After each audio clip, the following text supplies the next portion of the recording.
Sina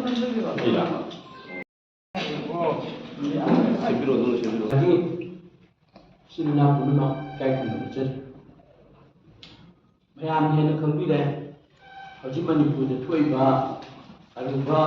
problems Taraga Mapan Sudale how to say 2023 make that only talk to not see power Sigubas and the Shasilo Simunam the lady Manipugi Prajamian Loina and Kapana Wabi Bundale no Makana Teneriba Wabam Sigimarta Makan Makanji my capital of Watoki Pong Yam Tani Namasing Yam Wang Tanzasta Lebat Miana Tongan social media the Tongan platforms in the Iran Sinabuda state and the central government low down Makogi responsibility Ning between the Wapam Yam Tunari, complain Yam Tunari. Aduga, Lengat the Tongan question Hangi, Prime Minister Karikim Pudalap Home Minister Tawayana. Iran Sinabuana the North, Hybrid Tonga, Pain the Buwakat Yamana, Big Talaga, the women to be Yamu violence issue. Marakida Narang. Manipur Pumba, local Delhi, Manipur News, high Sigi, front page Congress Maran Shiba, Wapam Phone. Rahul Gandhi Amati Maligarjun Kariega, Hana, Yanak Shibukimatuni, Haba Wapam Cinematanaga, Ukigi, Libidiman Sigi, Parliament. When she introduced over the Beni high for. I do Makada, Ananga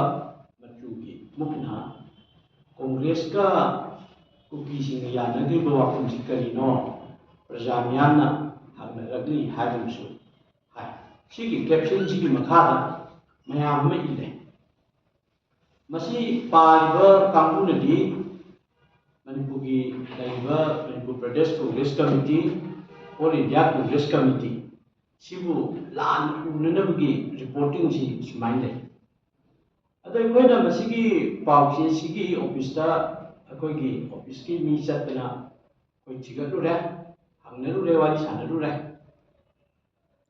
Other Makoina, Tamaiba, Makoi Wapam, Makogi Bessis, Gimatung in a day. Akoida Jig, she is Bajare, Sayam, the Sukoina, Sigi copy, Sigi Koi, Yatochare. Let me go up city Yam Manipur Mianda Yam emergent river. A drop of pound be the Bayadaba, Mayam the Punimurching with the Bayadaba, what can they? Masigi, Chazashi, Makoina, can be the best see, Narang Palenda,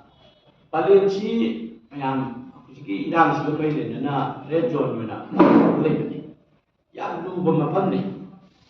Tamnana Mate Amati Cookie Company Misi Kunda, Yabuba, Mapamne. How from a Pamchita Akogi Hanadi Mamin Jamala Hojina, World Cookie Joe, Intellectual Council Ledna, High Sigi Intellectual Council Chat, Masiki, Memorandum Makogi letter at the number, Memorandum Mama, Aduga Tavana 2024. November Tang Bungamana, I Taki Tare,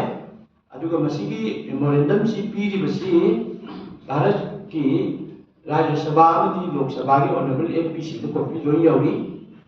Lodana, Barat Ki President, Aduga, Lok Sabagi Speaker, Mizoram Ki, Nagaland Ki APC, Lodana, Meghalaya Ki, AP Ani, Manipur Ki, Outer Ki, Honorable AP. Sumaina copy to memorandum set. Masigi Xerox copy see, letter headed labor memorandum teacher Zazi, Silent, Alexida. Aduga Masi, a opposition leader by Lok Sabagi, Honorable MPC Rahul Gandhi, Congress leader. Amadi, AICC President, Honorable President Shri Mallikarjun Kharge. Hi, Banish Dasu. address tawba memorandum ni hai bu memorandum da iribasi masi yamna neningai bu wafam ni sigi memorandum sida base tawga khabar su phogena akoina phangba paw le adu orgadi ngasai sigi media ki yamna sigi ethics amati sigi mogi matakta tawba ya action de friend koi ki legal department ki vice chairman chu bi ba duga spokesperson chu bi ba dr kana friend makhasan da begin ko ado logic si ani ne bu jiklai si manipur myam da congress party ki mai ni kaman jani ba si ahan da sigi makhoi ki memorandum cha masi seng da number 1 masigi question sigi perform ji pilak pada koi am mai ta base uki jo council ki memorandum bu uki na sai da mai te bizarre sai si paleta sigi ata sikari number 1 hai ki uki ki letter ji memorandum ji jumen lo si ko jumen lo ga di mai te bizarre uki ji se jai sai sikari no adu jo tawri ba lam le ba se na uki ni mai te da ki taw bu ga di mai te ni sai tu yai sini lam ji le boy ko separate administration PW roi koi Puducherry type da union territory PW roi hai ba ki wafam si mai te bizarre sai sikari no to si koi telephonic message ma koi office ki congress office ki report lai da hoji ki lengak si nak na chatmin na ba palen jaga gi anapa honorable MLA bagi mingji chen na le magi wakar chai bani hai dro wakar sin mian mangda la le ne mayan na haija re amasung MLA se athu bamatam da hoji ke hai praja myam sina CM ba club ki kari tuan ma CSO myam ga pun ba committee sta MLA si la le haija ga ni hai bagi pau lai adu ko ni du gi ni tu ding ngai ba ta ni arabaduna koina sumaina maitai maza MLA amana sigum sejai support tokdana magi wakana chai li hai bise koina telephonic message da lenai ba post ni chumagadi MLA ni magi wakalo jikai misi na yo namnadana tim cha ma ba na manipuri ki tonga to furki myo kam ya si awaba nangnaga matam sida sumaina khoi ki kam sigi mayokta koi da pa da demand me am sin da big than masigumba memorandum chu chai se aduga tonga na palen khandal da chai ni sin ka ni no ha pi tonga to question me am le madu koi na tam na thang na koi media da koi khan jar ki ga ni manipur me am da khan jar ki ga ni ada hujiki maru ba hujiki memorandum chai hujiki jumen lo ga di na hajabin ko jumen lo ga di Government of India yam sauna choi bu ki problem le le number 2 ki hai the memorandum ki second parada hai bu se 2023 ki how bi se hi ki August ki tang 13 ki na September ki tang ani how ki manunda Government of India amadi Kerala amadi UPF ki delegation ga separate administration natraga union territory Puducherry ki type ta pi bidai ya na ki butungina akoi asigi da ki chat ba parliament ki session sida basigi bill ji introduce to biro haina si second para yaw si means government of India ga basigi ha ku ki ani siga kero bali pi team siga akoi ki August ki tang 13 begin September ani bhau mung ya na re sikari separate administration or Puducherry type da union territory ki ya na gip do adu ki matungina parliament da bill ji puthopi ro masi koi congress ki side da koi ki Sri Rahul Gandhi amadi Mallikarjun Kharge moi ani ji leader ni na amana Lok Sabha ki ni amana Rajya Sabha ki ana bill ji puthop da mo ju tem pang yu wena de to bo na adu masigi posi government of India dus BJP na little masigumba sarkar de yana bani na pot de le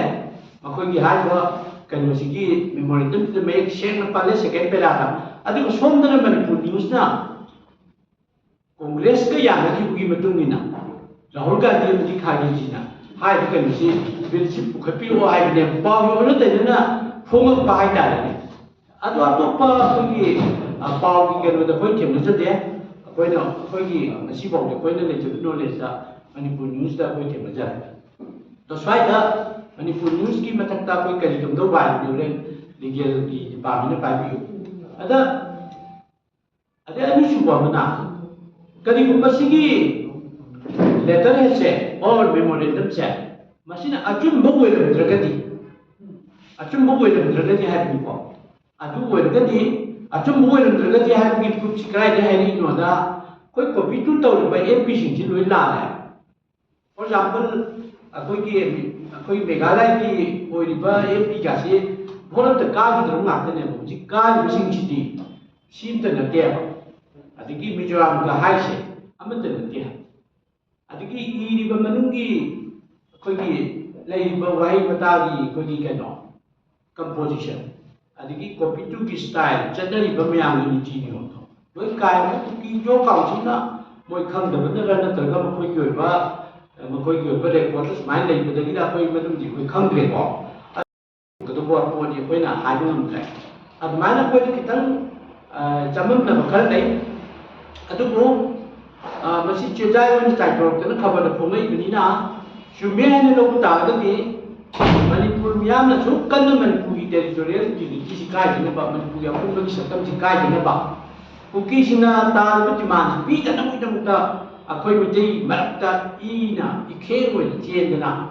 ang cái nó bị cái anh cái mai koi dagi mayam ama thawai si katna leibak si saktam si kai ya ro ni kana lam thing na to ri marak sida balim ku mayam sin si ko ri ba jaga da maitai bazar sumba ku ki gi pamphlet memorandum si cha ni ka ri no whatsapp group ta thaga ni ka ri no maduda lenga si da nak na chani ni be mele mana support to na ma gi wa ka thadu ga si to ni si ka ri no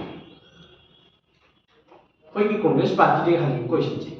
ade amana ngasai ki khabar tongbi bu ka musna Manipur news ki ka muna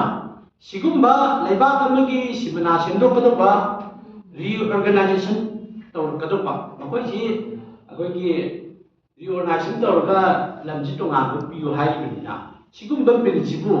constitution khang bu ka muna sambidan nei na ka muna chibo opposition de to du ka bu Sini ruling the leba party na, baru ini NDA na, BJP na, tahu betul kan? Kau ini opposition na, sigi prinsip itu pas tu membenarkan dia. Adu di kali ini kan mau jemput di mana sipu, Kongres tu malah laga, Kongres tu prinsip itu, pergi yang negeri kaya hai si, kaya jual. Ada suatu Kongres tu, mana bumia melang, apa? Jika lengkap sih na kaya jual, mereka kita Congress na soiram badagi Congress na lang badagi na sum haiba chin na chimpa pu da le ko wai preng do adu tan na ko na da si su tor pa ba adu da pungmo ji cha ki da badagi soi bdo hajak di Myanmar da mapan pro pe wa ne ba akoi ki kuki ka ku ga akoi ki ji kya ba AICC ga akoi na ya na di bo wa pham ma do akoi me du le ke aduga khoi gi ha ko sai ge ha je ba ko ki ye bi me te gi thoi ba violence ki issue ji gi wa tai shin na ba wa ro shin amma gi da mak ding sai political settlement ma puram na ba ani pudale ko kundam le ko kaung pur khudi gun amma toi ni ya na ba adu wa pham du da koi political settlement puram na ba gi shem cha de lai ya ji congress ki koi state ne na ya na phai ne ro tam je